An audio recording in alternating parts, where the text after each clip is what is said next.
Magandang umaga po, narito ang latest sa binabantayan po natin na si Bagyong Ophel at alam din po natin yung latest na update sa binabantayan po natin na bagyo na nasa labas ng ating Philippine Area of Responsibility na si Tropical Storm Manny. So as of 5 a.m. bulletin po, update po tayo sa lagay ng panahon pati na rin sa Bagyong Ophel as of 5 a.m. bulletin. So nakikita po natin dito sa ating latest sa satellite animation na patuloy pa rin po nating minomonitor yung tatlong bagyo na nasa loob at labas ng ating Philippine Area of Responsibility. So unang-una po ito si dating bagyong Nika na currently ay wala na pong epekto sa anong bahagi ng ating bansa at nasa labas na po ng ating Area of Responsibility. Ito naman po si Bagyong Ophel na currently ay nasa loob po ng PAR at nakakaapekto sa ilang bahagi po ng ating kapuluan. At yung ikatlong bagyo naman po ay si Tropical Storm na may international name na Manny na currently ay nasa labas pa rin po ng ating Philippine Area of Responsibility. So yung main focus po natin sa ngayon ay itong si Bagyong Ophel, gayon din si Bagyong Manny. So alamin po natin yung mga detalye patungkol dito sa dalawang bagyo. Isa-isahin po natin yan sa ngayon. Unahin po natin itong si Bagyong Ophel. So as of 4 a.m., yung latest location po ng mata nitong si Bagyong Ophel ay huling namataan sa layang 215 kilometers silangan ng Ethiaga, Isabela at nagtataglay po ito ng lakas ng hangin na umaabot ng 165 kilometers per hour malapit sa gitna. May pagbugso na umaabot ng 205 kilometers per hour at kumikilos po west-northwestward sa bilis na 30 kilometers per hour. Kung makikita po natin dito sa ating latest na satellite image, yung mga kaulapan na dala po nitong si Bagyong Ophel ay nakakaapekto na sa ilang bahagi ng Luzon.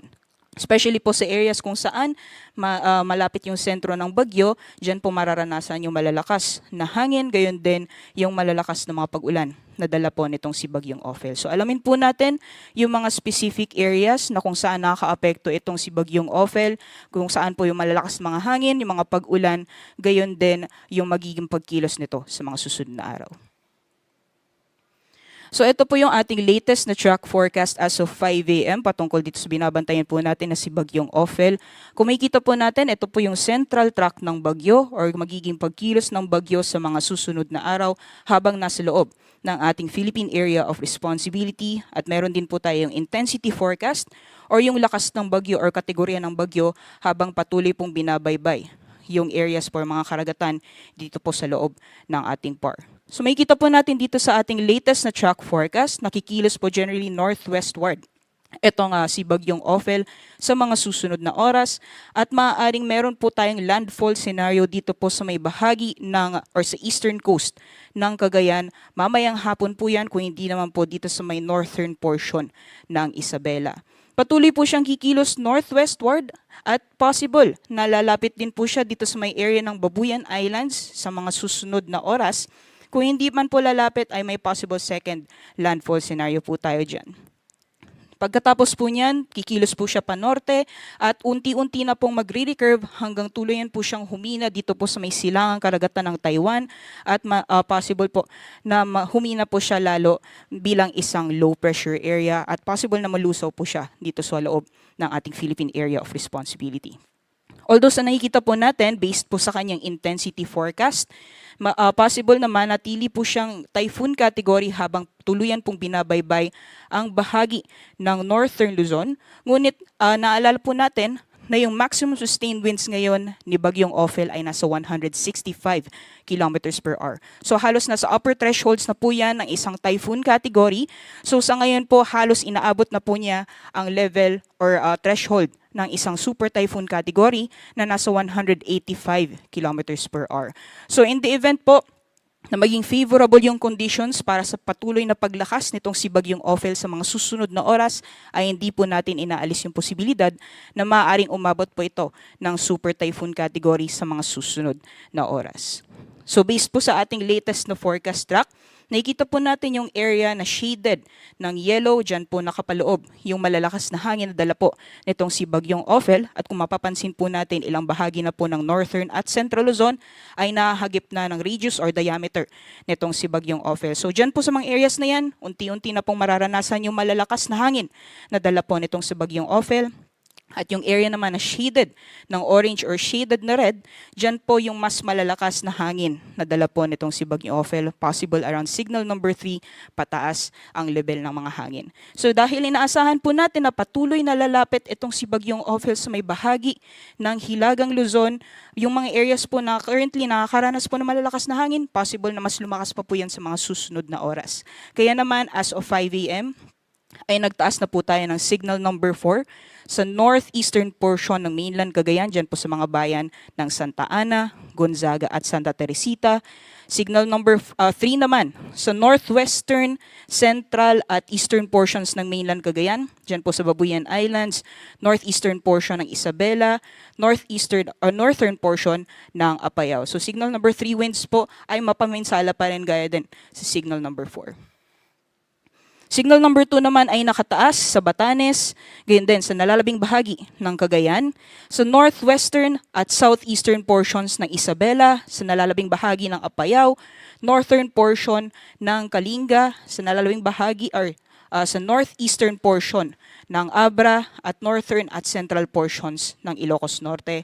At signal number 1 naman ay nakataas sa nalalabing bahagi ng Isabela, sa Quirino, Nueva Vizcaya, sa nalalabing bahagi ng Abra, the rest of Kalinga, Mountain Province, Ifugao, northern portion ng Benguet, sa nalalabing bahagi ng Ilocos Norte, Ilocos Sur, northern portion ng La Union, at northern at central portions ng Aurora. So yung mga areas po na kung saan nakataas po yung mga tropical cyclone wind signals po natin, asahan po natin sa mga susunod na oras ay mararanasan na po yung mapaminsalang hangin na dala po nitong si Bagyong Ophel. Especially po dahil inaasahan po natin dahil hindi natin inaalis yung posibilidad na maaaring mag-upgrade pa po tayo into a super typhoon category, hindi po naalis yung possibility na mas tumaas pa or yung highest wind signal po na itaas natin sa mga susunod na oras ay signal number 5, especially po sa areas na kung saan pinakamalapit yung sentro ng bagyo. So as much as possible, paghandaan po yan dahil ngayong araw po, yung peak ng epekto nitong si Bagyong Ophel, especially po sa areas ng Hilagang Luzon. Pagdating naman po sa mga pag-ulan dala nitong si Bagyong Ophel, so yung areas po na pinakamalapit pa rin sa sentro ng bagyo ang makakaranas ng malalakas na buhos ng ulan na dala po nitong bagyo.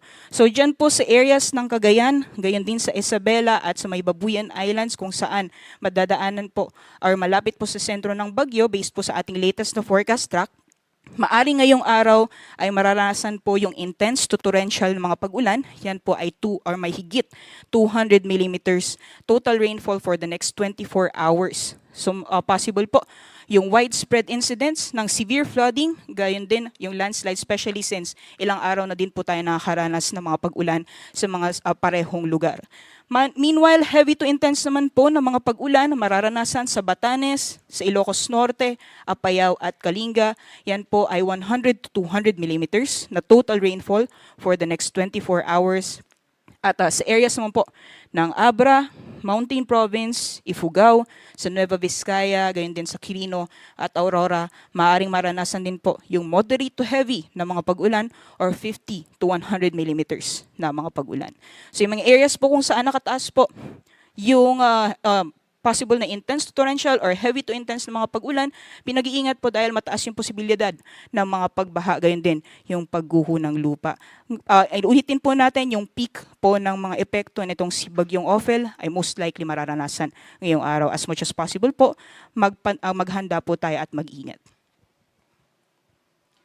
Ito naman po yung possible na magiging pag-ulan simula po bukas. So mapapansin po natin na bawasan na po yung areas kung saan mararanasan yung malalakas na buhos ng ulan dahil most likely yung sentro nitong bagyo ay kumilos na dito sa may extreme northern Luzon. So yung intense to torrential na mga pag-ulan, bukas po ay mararanasan naman sa area ng Batanes, heavy to intense naman po sa Cagayan kasama ang Babuyan Islands at moderate to heavy naman po sa Ilocos Norte at sa Apayao. Pagdating naman po sa kalagayan ng ating karagatan, dahil po sa patuloy na epekto nitong si Bagyong Ophel, inaasahan po natin yung maalon hanggang sa napakaalong karagatan sa dagat baybayin po ng Northern Luzon, gayon din sa ilang dagat baybayin ng Central Luzon. So delikado pong pumalaot, lalong-lalo na po sa mga dagat baybayin ng Batanes, sa Cagayan kasama ang Babuyan Islands, gayon din sa Isabela, Aurora at Hilagang Karagatan ng Ilocos Norte. Maaaring umabot po ng 10 meters yung taas ng mga pag-alon po dyan, kaya delikado pong pumalaot, lalong-lalo na sa ating mga kababayan na mangingisda, pati na rin yung may mga maliit na sakyang pandagat. And besides po yung areas kung saan nakataas po yung gale warning po natin, magiging maalon din po yung karagatan sa ilang dagat baybayin ng Luzon. So maaaring umabot po ng 3.5 meters yung taas ng mga pag-alon sa mga dagat baybayin po ng Aurora, sa may Quezon at Pulillo Islands, gayon din sa Ilocos Norte. At maaaring umabot naman po ng 3 meters sa mga dagat baybayin po ng Catanduanes, gayon din sa may Camarines Provinces. So iba yung pag-iingat po, lalong-lalo na sa mga planong pumalaot sa mga nasabing dagat baybayin.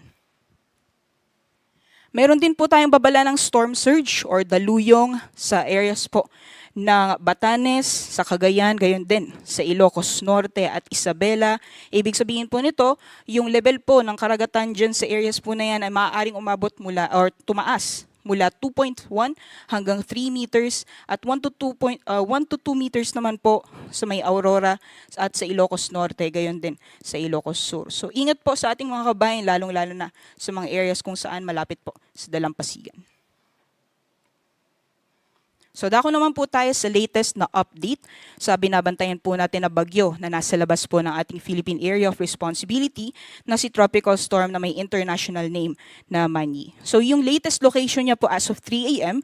ay nasa 1,480 kilometers silangan ng Eastern Visayas. At nagtataglay po ito ng lakas ng hangin na umaabot ng 85 kilometers per hour malapit sa gitna. May pagbugso na umaabot ng 105 kilometers per hour at kumikilos po pakanluran or westward sa bilis na 30 kilometers per hour. Sa ngayon po, wala pa po itong direktang epekto si Bagyong Manny sa anong bahagi po ng ating bansa. Kung makikita po natin dito sa ating latest sa satellite animation. Ngunit inaasahan po natin na mabilis po siyang lalapit sa ating kalupaan sa mga susunod na araw. Possible po na maramdaman po natin yung epekto niya this coming Friday evening or sa darating na weekend. So as much as possible po ay paghandaan na po natin yung paparating na bagyo. So alamin po natin yung magiging pagkilos po nitong bagyo at yung mga areas na posibleng maapektuhan nitong papasok na si Bagyong Manny. So ito po yung latest na track forecast. As of 11 p.m. po ito. So based po sa kanyang track ay kikilos po generally westward itong si Bagyong Manny at maaaring pumasok po ng ating Philippine Area of Responsibility mamayang gabi po yan at bibigyan po natin ng local name na si Pepito. So itong si Bagyong Pepito habang patuloy pong lumalapit sa ating kalupaan ay patuloy po siyang lalakas at maaaring umabot po ng typhoon category mamayang gabi po or bukas ng madaling araw. So kita po natin dito sa ating central track na may landfall scenario po tayo sa may bahagi ng Bicol region, possible po this coming weekend at babaybayin niya po yung bahagi ng Southern Luzon sa darating na weekend, sa darating na Sunday po yan. So kung nakikita po natin na dahil nasa karagatan pa rin po itong si Bagyong Manny, ay hindi po natin inaalis yung possibility ng isang rapid intensification or mabilis na paglakas nitong bagyo. So in the event po na maging favorable yung conditions para dito kay Bagyong Pepito, ay hindi po natin inaalis yung possibility na maaring umabot po siya ng super typhoon category. So as much as possible po, paghandaan na po natin yung posibleng pagdating nitong bagyo sa mga susunod na araw. Although nakikita po natin yung ating central track ay maaaring tumama dito sa may Bicol region, malawak pa rin po yung sakop ng forecast cone or of probability or forecast confidence cone nitong sa ating latest na forecast track.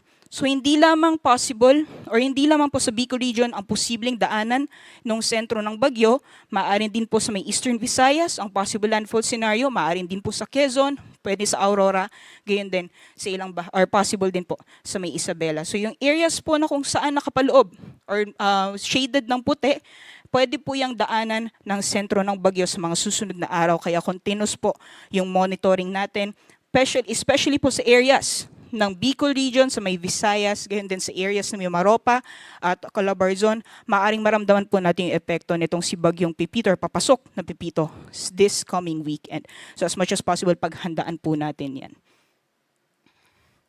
So dahil inaasahan po natin na lalapit na itong si Bagyong Manny or Bagyong Pepito sa ating kalupaan, ay inaasahan po natin na unti-unti na pong mararamdaman yung malalakas na mga pag-ulan sa ilang bahagi ng Visayas, gayon din sa Bicol Region sa darating na Sabado po yan. Maaring maranasan po yung heavy to intense na mga pag-ulan sa Northern Samar, at pagdating naman po sa Catanduanes, Albay, Sorsogon, gayon din sa Samar at Eastern Samar, possible po ang moderate to heavy na mga pag-ulan. So as much as possible po, kung low-lying areas po or hazard prone yung ating mga areas, ay mag-ingat po sa mga posibilidad ng pagbaha o pagguho ng lupa.